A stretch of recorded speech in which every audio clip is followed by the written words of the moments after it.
right here might be the strangest hallucinogenic plant on earth, and before we go any further, please don't ever consume it. This is Datura, also known as devil's trumpet, and unlike psilocybin mushrooms, ayahuasca, peyote, or LSD, Datura doesn't simply distort reality, it can completely replace it. People often have conversations with people who don't exist, smoke imaginary cigarettes, walk for miles with no memory of where they're going, forget who they are, and sometimes remain delirious for literally days. If it's this dangerous, why did cultures across the Americas, Europe, India, and China all end up using it? Today, I want to separate mythology from chemistry, fear from history, and explain why this poisonous weed became one of humanity's most sacred and respected plants. Beside me is Datura wrightii, or sacred datura, one of several species found throughout the world. Datura stramonium, metal, inoxia, and others. You might know datura as Jimson weed, moonflower, or tolaache. They're all members of the nightshade family, making them relatives of belladonna, henbane, mandrake, tobacco, and even potatoes and tomatoes. They're beautiful, almost inviting, with its large trumpet-shaped flowers and spiky seed pods like this one right here and the lush green foliage.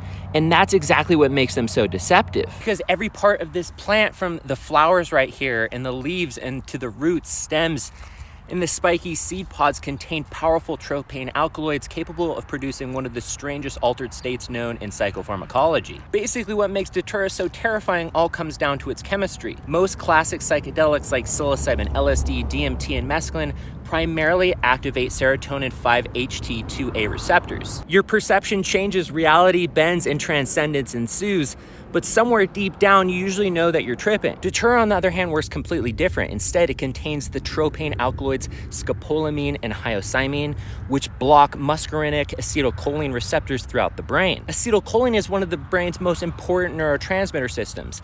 It's involved in attention, learning, memory, and helping us distinguish what's real from what's imagined. When that system is subtly disrupted, the brain doesn't simply hallucinate, but loses the ability to construct reality. And that's why Datura isn't classified as a psychedelic, but as a deliriant. Instead of seeing geometric patterns or mystical visions, people may carry on conversations with people who aren't actually there. They may search endlessly for imaginary objects or wander for hours believing that every hallucination is completely real. And because memory formation is also disrupted, another element of acetylcholine, many remember almost nothing afterward. It's one of the most complete and utter disruptions of consciousness produced by any plant on Earth. One of the best ways to understand Datura's effects isn't through modern trip reports, but through the people who accidentally consumed it. Back in 1676, during Bacon's Rebellion, British soldiers stationed near Jamestown gathered what they thought was an edible grain. Unfortunately, it was Datura stramonium. The physician Robert Beverly later described what happened.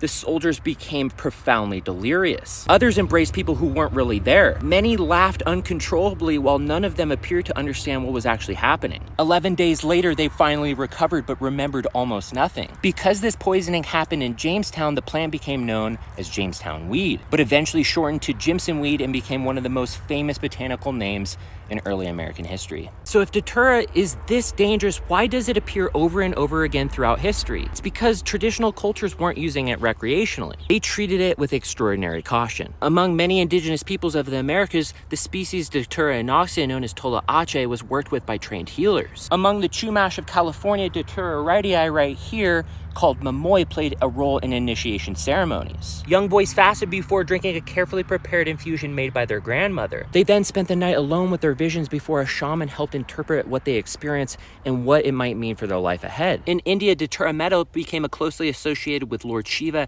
and entered both religious ritual and Ayurvedic medicine. Meanwhile, across Europe, Datura stramonium earned an infamous reputation as one of the legendary ingredients in witches' flying ointments. Different cultures, different continents, and different belief systems, yet remarkably similar conclusions. This plant demanded insane levels of preparation, guidance, and respect. One of the greatest contradictions about Datura is that throughout history, it wasn't only harnessed as a psychoactive, it was also medicine. According to the Aztec medical knowledge preserved by Friar Bernardino de Sahagún in the Florentine Codex, tolaache was used to relieve pain, help set broken bones, and even induce unconsciousness during certain medical procedures. Elsewhere, the leaves were smoked for asthma. In fact, Datura cigarettes continued being prescribed well into the 20th century. Traditional medicine like in Ayurveda and beyond employed it for toothaches, muscle pain, rheumatism, and numerous other conditions. So how can one plant be both poison and medicine? Datura perfectly illustrates something Paracelsus understood over 500 years ago. The dose makes the poison. With Datura, though, the line between medicine, delirium, and death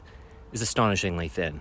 Perhaps the most astonishing historical account of this plant comes from Mesoamerica. Historical sources describe preparations of tolaache being administered to some individuals destined for ritual sacrifice. Considering the chemistry, it's not difficult to understand why. Scopolamine and hyoscyamine blur the boundary between dreams and waking reality, dull the perception of pain, and produce profound confusion and often erase memory. For a culture in which crossing between the human and spiritual worlds held deep ceremonial significance, few plants possess chemistry more suited for that purpose. Whether every historical account is perfectly accurate remains debated, but they reveal just how powerful this plant was considered. Over the years, I've studied dozens of psychoactive plants and fungi, many I've worked with personally and intimately. Datura isn't one of them, and honestly, I don't think it ever will be. Not because it isn't fascinating, quite the opposite. It's literally one of the most fascinating plants I've ever encountered, and I can't stop talking about it. But fascination doesn't obligate participation. Datura is beautiful,